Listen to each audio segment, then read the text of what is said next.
नमस्कार, स्वागत है आप सबका स्टडी विद नारायण के यूट्यूब प्लेटफॉर्म पे। आज हम लोग इस वीडियो में युद्धवाद सिपाही का जो एग्जाम होने वाला है उससे संबंधित हम लोग इसका जो प्रीवियस ईयर क्वेश्चन आया हुआ है और उससे रिलेटेड मोस्ट एक्सपेक्टेड क्वेश्चन जो पूछे जाने की संभावना है जेएसएससी में चाहे जेपीएससी में, झारखंड जीके का ये महत्वपूर्ण सीरीज होने वाला है जो युद्धवाद सिपाही बेस्ड क्वेश्चन है।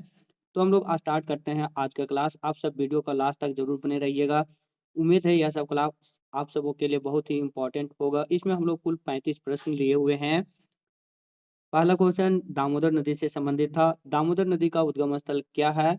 तो दामोदर नदी यहाँ पे उसका उद्गम स्थल पूछा था तो चूल्हा पानी टोरी लातेहार होगा। एक ऐसे बुक में इसका कहीं आंसर लोहरदगा भी दिया हुआ है, लेकिन मैंने लातेहार मारिएगा। चूल्हा पानी दक्षिणी छोटा नागपुर पठार।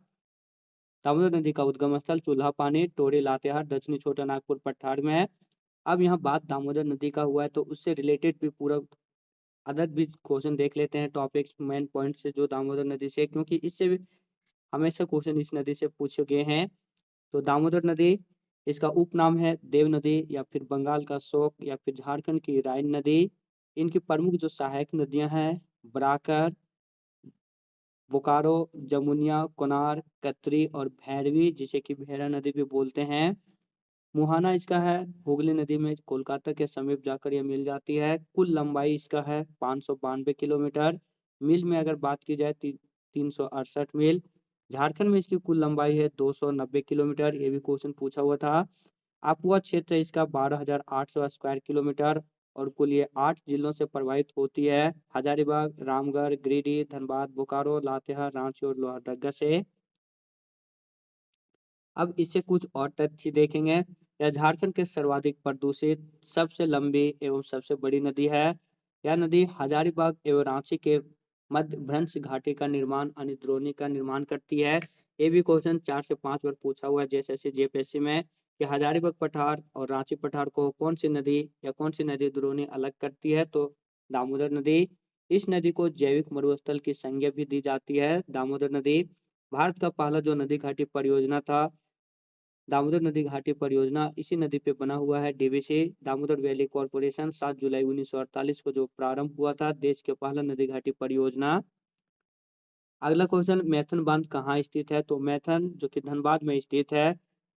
यह बांध ब्राकर नदी पर 1958 में बनाया गया था। पंचेत बांध भी धनबाद में स्थित है और मैथन ये भी धनबाद में स्थित है। अगला 2011 जनगणना के अनुसार झारखंड का सबसे कम जनसंख्या वाला जिला कौन है? तो 2011 जनगणना एक ऐसा टॉपिक है जब तक अभी जो करंट जनगणना स्टार्ट होगा 2026-27 में वो जब तक पूरा ना हो तब तक जो डेटा है पिछला जनगणना से ही पूछा जाता है और हमेशा इससे 2 से 3 क्वेश्चन रहता है, चाहे सेंट्रल का जीके हो या फिर स्टेट जनरल स्टेट जीके का अलग और सेंट्रल जीके का जब क्वेश्चन आएगा तो उसमें भी जनगणना से बहुत सारे क्वेश्चन पूछे जाते हैं। बात यहाँ पे झारखंड की सबसे कम जनसंख्या वाला जिला है तो यहाँ पे लोहरदगा होगा। अब जनसंख्या के से रिलेटेड 2011 जनगणना से संबंधित झारखंड के बारे में जान लेते हैं। जनसंख्या देश की कुल जनसंख्या का झारखंड का हिस्सा जो है 2.72% है।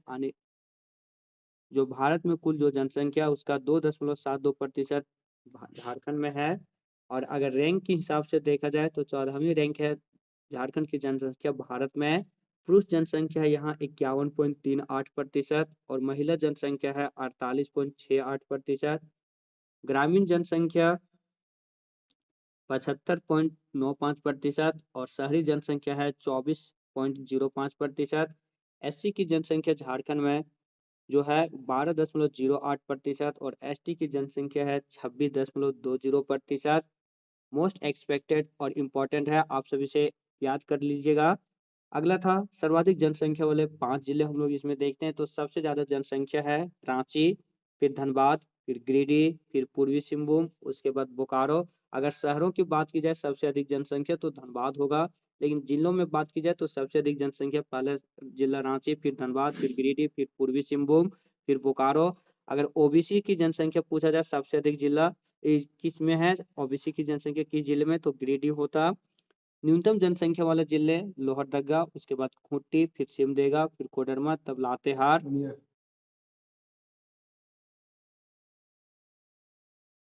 2011 जनगणना के अनुसार झारखंड राज्य की साक्षरता दर कितनी है? तो 2011 जनगणना के अनुसार राज्य में जो वर्तमान में साक्षरता दर था 2011 जनगणना के अनुसार, उसके अनुसार था 66.41%। बात यहाँ पे साक्षरता की है तो इससे रिलेटेड भी 2011 जनगणना से संबंधित झारखंड की साक्षरता के बारे में हम लोग जान लेते हैं। पुरुष साक्षरता है 76.84%। ओवरऑल अगर लिटरेसी रेट देखा जाए तो 66.41% था, लेकिन मेल लिटरेसी रेट यानी पुरुष साक्षरता 76.84%, महिला साक्षरता 55.42%। सर्वाधिक पुरुष और सर्वाधिक महिला साक्षरता वाला जिला तो रांची, न्यूनतम पुरुष और न्यूनतम महिला साक्षरता वाला जिला पाकुड़। सर्वाधिक साक्षर वाले जिले की बात की जाए तो सबसे ज्यादा साक्षर जिला रांची, फिर पूर्वी सिंहभूम, फिर धनबाद, रामगढ़, उसके बाद बोकारो। न्यूनतम साक्षर वाला जिला पाकुड़, फिर साहेबगंज, गोड्डा, पश्चिमी सिंहभूम और लातेहार। अगला क्वेश्चन, लावालौंग जंतु अभयारण्य कहाँ स्थित है? तो लावालौंग जंतु अभयारण्य चतरा जिले में स्थित है। अब यहाँ पे अभयारण्य के बारे में बात है तो उससे भी थोड़ा हम लोग जान लेते हैं। बेतला जो कि राज्य का एकमात्र राष्ट्रीय उद्यान है, जिसका फुल फॉर्म होता है bison, elephant, tiger, leopard, axis और एक्सिस। ये लातेहार जिला में स्थित है। उसके बाद पलामू अभयारण्य, पलामू जिला, इसका कुल एरिया है 794.33। फिर हजारीबाग अभयारण्य, हजारीबाग, महुआटांड भेड़िया के लिए लातेहार, दालमा पूर्वी सिंहभूम, तोपचांची धनबाद, लावालौंग अभयारण्य चतरा, कोडरमा कोडरमा, पारसनाथ अभयारण्य गिरिडीह, पालकोट अभयारण्य गुमला, गौतम बुद्ध अभयारण्य कोडरमा और उधवा झील पश्चिम बिहार जो कि एकमात्र रामसर स्थल है झारखंड का, साहिबगंज जिले में स्थित है। नेक्स्ट, झारखंड राज्य के कृषि योग्य क्षेत्र कितना है? तो 38 लाख हेक्टेयर, कुल भूमि का 47.69%। अगला, झारखंड का कृषि प्रदर्शन क्या है? तो राष्ट्रीय औसत से बहुत ही निम्न। झारखंड में नकदी फसल के लिए जोते गए क्षेत्र कितना है? तो झारखंड में नकदी फसल के लिए जो जोते गए क्षेत्र है वह है लगभग 5%। बात यहाँ पे फसलों की हुआ तो उससे रिलेटेड भी जान लेते हैं थोड़ा सा। झारखंड के मुख्य जो फसल है वह है चावल, उसके बाद दूसरा मक्का, तब गेहूं। कहीं सीक्वेंस भी दे देता है, आप सब चावल के बाद गेहूं बहुत कोई टिक कर लेते हैं, लेकिन झारखंड का मुख्य फसल पहला में है चावल, लगभग 50 से 60% कुल बोया गया क्षेत्र में। उसके बाद दूसरा नंबर पे है मक्का, तीसरा में है गेहूं। झारखंड में मुख्यतः दो प्रकार की फसलें पाई जाती है। खरीफ फसल जून जुलाई में बोया जाता है, सितंबर अक्टूबर में काट ली जाती है। इसमें प्रमुख फसल है धान, मक्का, ज्वार, बाजरा, मूंग, उड़द, मूंगफली और गन्ना। रबी फसल जो कि अक्टूबर नवंबर में बोई जाती है और मार्च अप्रैल में काट ली जाती है। इसके प्रमुख फसल है गेहूं, चना, जौ, तिलहन, मसूर और मटर। अगला, लाल की घाटी के नाम से विख्यात चिट्टूपाली घाटी किस जिले में स्थित है? तो लाल की घाटी के नाम से विख्यात चिट्टूपाली घाटी रामगढ़ जिले में स्थित है। पतरातू जो है वो भी रामगढ़ में है। छिन्नमस्ती का मंदिर, रजरप्पा, ये सब सारा रामगढ़ में ही है। कैथा शिव महादेव मंदिर जो है वो भी रामगढ़ में ही है। अगला, झारखंड में किस प्रकार की वन कोटियां हैं? तो झारखंड में उष्ण कटिबंधीय आर्द्र पर्णपाती, उष्ण कटिबंधीय शुष्क पर्णपाती और उष्ण कटिबंधीय विस्तृत पर्वतीय वन, ये तीनों प्रकार के वन पाए जाते हैं। वर्तमान में जो Indian survey of forest report है उसके अनुसार 2023 का रिपोर्ट जो 2025 में प्रकाशित हुआ है, झारखंड में वन का कुल प्रतिशत है 29.81%। नेक्स्ट, JEGRAS का पूर्ण रूप क्या है? तो Jharkhand online government receipt accounting system. ये JEGRAS का पूर्ण रूप Jharkhand online government receipt accounting system. अगला, नवीकरणीय ऊर्जा के विकास के लिए झारखंड में कौन सी एजेंसी की स्थापना की गई थी? तो JREDA। इसका फुल फॉर्म हो जाएगा Jharkhand renewable energy development authority. Next, 2010 राष्ट्रमंडल खेलों में झारखंड की किस खिलाड़ी ने तीरंदाजी में गोल्ड जीता था? तो तीरंदाजी जो कि एक रांची की बहुत ही फेमस खिलाड़ी है दीपिका कुमारी, इन्होंने राष्ट्रमंडल खेल 2010 जो नई दिल्ली में हुआ था उन इसमें इन्होंने गोल्ड मेडल जीता था। अगला, कौन सा पूर्व मुख्यतः अविवाहित जनजातीय बालिकाओं द्वारा कौन सा पर्व मुख्यतः अविवाहित जनजातीय बालिकाओं द्वारा उत्तम उर्वरता और परिवार की खातिर मनाया जाता है? तो जावा हो जाता। अगर यहाँ पे जनजाति नहीं लिखता तो अगला क्वेश्चन में एक कर्मा भी हो सकता है, लेकिन यहाँ पे अविवाहित जनजाति पूछा था तो जावा इसका आंसर होगा। नेक्स्ट, सरदारी आंदोलन किस कारण से हुआ था? तो बेगात यानी ब्लात श्रम लागू किए जाने के विरोध में सरदारी आंदोलन हुआ था।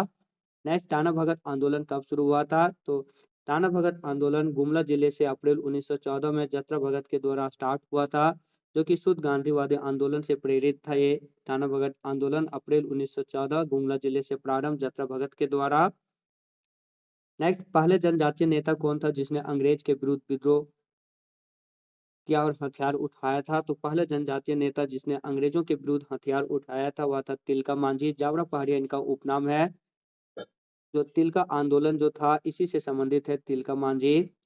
अगला, वरुणा मिश्रा किस खेल से संबंधित है? तो बहुत ही फेमस खिलाड़ी है ये, झारखंड के अरुणा मिश्रा, मुक्केबाज से संबंधित है ये। नेक्स्ट, लॉन्स नायक अल्बर्ट एक्का की मृत्यु किस युद्ध में लड़ते समय हुई थी? तो लॉन्स नायक अल्बर्ट एक्का की मृत्यु भारत पाक युद्ध 1971 में हुई थी। ये झारखंड की और अब तक एकमात्र है जिन्हें की परमवीर चक्र विजेता है। ये गुमला से संबंधित हैं लॉन्स नायक अल्बर्ट एक्का, झारखंड के प्रथम परमवीर चक्र विजेता और एकमात्र विजेता हैं अब तक लॉन्स नायक अल्बर्ट एक्का। भारत पाक युद्ध 1971 में ये वीर गति को प्राप्त हुए थे। झारखंड का वर्तमान राज्यपाल कौन है? जैसे मैं क्वेश्चन पूछा था, आंसर कुछ और होता लेकिन हम लोग इसे अपडेटेड करके कर रहे हैं। तो वर्तमान में जो झारखंड का राज्यपाल है संतोष कुमार गंगवार, जो कि 12वें नंबर के राज्यपाल है। नाम सबको याद रख लेते हैं लेकिन कभी कभी किस नंबर का यह भी क्वेश्चन पूछा जाता है, तो वो ध्यान रखिएगा। झारखंड का वर्तमान राज्यपाल संतोष कुमार गंगवार 12वें नंबर का। और वर्तमान मुख्यमंत्री अगर पूछा जाए तो शिबू ये हेमंत सोरेन, जो कि चौथी बार झारखंड का मुख्यमंत्री बने हैं और 14वें नंबर का मुख्यमंत्री हैं अभी वर्तमान में। अगला, कार्तिक महीने में काले चंद्रमा के दौरान मनाया जाने वाला सबसे प्रसिद्ध पर्व क्या है? तो कार्तिक महीने में काले चंद्रमा के दौरान मनाया जाने वाला जो सबसे प्रसिद्ध पर्व है वह है वंदना पर्व। तो वंदना पर्व कब मनाया जाता है? अमावस्या में के दिन, कार्तिक की अमावस्या में। कौन सा लोक नृत्य विवाह के समय दूल्हे के परिवार में किया जाता है? तो ये बहुत ही फेमस नृत्य है, डोमकच नृत्य। जब बाराती चल जाता है उसके बाद दूल्हे के घर में महिलाएं इसमें पुरुषों के प्रधान पुरुष के कपड़े पहनकर नृत्य करती है, डांस करती है, जिसमें कि हाथ ठिठोली होता है। पुरुषों को देखना यह नृत्य मनाही होता है। अगला, संथाली लिपि के आविष्कारक कौन थे? तो संथाली लिपि के आविष्कारक पंडित रघुनाथ मुर्मू हैं, जो कि 1941 में संथाली लिपि ओलचिकी का आविष्कार किए थे। पंडित रघुनाथ मुर्मू 1941 में ओलचिकी लिपि संथाली लिपि से संबंधित है, उन्हीं का आविष्कारक। अबरक की खान अधिकतर किस जिले में पाए गए हैं? तो कोडरमा, गिरिडीह और हजारीबाग। कोडरमा के झुमरी तिलैया बहुत ही फेमस है अबरक की खान के लिए। मॉस्कोवाइट रूबी अबरक सबसे ज्यादा भारत का कोडरमा में होता है, जिस कारण कोडरमा को अबरक राजधानी भी कहा जाता है भारत की। उरांव कोम कट क्या है? तो उरांव कोम कट एक चित्रकला शैली है। अगला, झारखंड के किस लोक नृत्य का नाम एक वृक्ष के नाम पर रखा गया है? तो कर्मा, जो कि एक त्योहार भी है कर्मा, और एक नृत्य का नाम भी है कर्मा। भादो एकादशी में शुक्ल पक्ष में ये मनाया जाता है कर्मा। अगला, संपूर्ण भारत के खनिज संसाधनों में झारखंड का हिस्सा कितना है? तो झारखंड का हिस्सा संपूर्ण झारखंड भारत के खनिज संसाधनों में 36 से 40% है, जिस कारण इसे भारत का रोड या भारत का गोदाम भी कहा जाता है। रत्नगर्भा के नाम से भी झारखंड जाना जाता है। अगला, झारखंड में लोहा कितना प्रतिशत पाया जाता है? तो मेनली झारखंड में हेमाटाइट किस्म का लोहा पाया जाता है सबसे अधिक, और मैग्नेटाइट किस्म का थोड़ा बहुत जो पाया जाता है वह पलामू के डाल्टनगंज क्षेत्र में है। लोहा का जो रेशियो परसेंटेज है झारखंड में वह 26 से 27% लोहा पूरे भारत का इसमें पाया जाता है भंडारण की दृष्टि से। अगला, झारखंड का उत्तर में कौन सा राज्य स्थित है? तो झारखंड का उत्तर में बिहार राज्य स्थित है, जो कि झारखंड का 10 जिले बिहार राज्य की सीमा से टच करती है। बात अगर यहाँ पे उत्तर में हुआ तो दक्षिण में अगर पूछा जाए तो उड़ीसा, पूरब में पश्चिम बंगाल, और पश्चिम में छत्तीसगढ़, और पश्चिमोत्तर में उत्तर प्रदेश हो जाता। कुल झारखंड का जो पांच सीमा टच करती है वह 5 राज्यों की से सीमा इसका लगती है झारखंड का, बिहार, बंगाल, उड़ीसा, छत्तीसगढ़ और उत्तर प्रदेश से। अगला, सिंबुम ट्रस्ट जॉन नामक विख्यात 167 किलोमीटर के आकार का महत्वपूर्ण खनिज भंडार किन जिलों में है? तो सिंबुम ट्रस्ट जॉन नामक विख्यात 167 किलोमीटर के आकार का महत्वपूर्ण जो खनिज भंडार है वह है पूर्वी सिंहभूम, सरायकेला खरसावां और पश्चिमी सिंहभूम तक। लोहे का खान के लिए बहुत ही प्रसिद्ध है ये सिंहभूम ट्रस्ट जोन का विख्यात 167 किलोमीटर लंबा खनिज भंडार। अगला, बोकारो इस्पात संयंत्र किसके सहयोग से स्थापित हुआ था? तो बोकारो इस्पात संयंत्र पूर्व सोवियत संघ के सहयोग से स्थापित किया गया था। नेक्स्ट, नीलांबर और पीतांबर नामक दोनों भाई जिन्होंने स्वाधीनता आंदोलन के दौरान अंग्रेजों के लिए मुसीबत खड़ी की थी, किस जनजाति से थे? तो नीलांबर और पीतांबर दो भाई थे जिन्होंने स्वाधीनता आंदोलन में अंग्रेजों के लिए बहुत ही मुसीबत खड़ी की थी। एक खरवार जनजाति से संबंधित थे। तो नीलांबर पीतांबर खरवार जनजाति से। अगला, झारखंड राज्य के निर्माण के बाद उसमें कितनी बार राष्ट्रपति शासन लगा है? तो झारखंड राज्य के निर्माण के बाद झारखंड में कुल अब तक 3 बार राष्ट्रपति शासन लगा है। जनवरी 2009 से दिसंबर 2009 के बीच सबसे अधिक बार 344 दिन का जो राष्ट्रपति शासन था, उसमें सैयद शिफ्ते रजी राज्यपाल थे और मुख्यमंत्री शिबू सोरेन। तो अब तक झारखंड में राष्ट्रपति शासन 3 बार। रघुवर दास द्वारा प्रारंभ सौभाग्य योजना का संबंध किससे है? तो रघुवर दास के द्वारा प्रारंभ सौभाग्य योजना का जो संबंध है वह है बिजली क्षेत्र से। नेक्स्ट,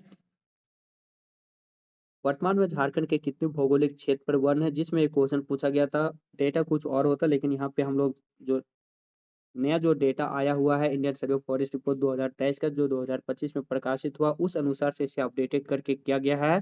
तो वर्तमान में झारखंड के कितने भौगोलिक क्षेत्र पर वन है? तो 29.81% पर। तो दोस्तों, ये था जेपीएससी उत्पाद सिपाही में जो क्वेश्चन पूछे गए थे, उससे मोस्ट एक्सपेक्टेड क्वेश्चन और उसी से रिलेटेड जो बहुत सारा क्वेश्चन था वो हम लोग किए। जो भी चैनल में नए होंगे प्लीज चैनल को सब्सक्राइब कर बेल आइकन जरूर प्रेस कीजिएगा। वीडियो को लाइक और शेयर भी जरूर कीजिएगा। कमेंट करना भी जरूर करिएगा, कमेंट करना नहीं भूलिएगा। पीडीएफ टेलीग्राम चैनल में अपलोड हो जाएगा, इसका लिंक डिस्क्रिप्शन में दिया हुआ है, वहां से आप सब पीडीएफ के लिए टेलीग्राम चैनल भी जरूर ज्वाइन कर लीजिएगा। मिलते हैं नए वीडियो के साथ, तब तक के लिए धन्यवाद। जय हिंद, जोहार।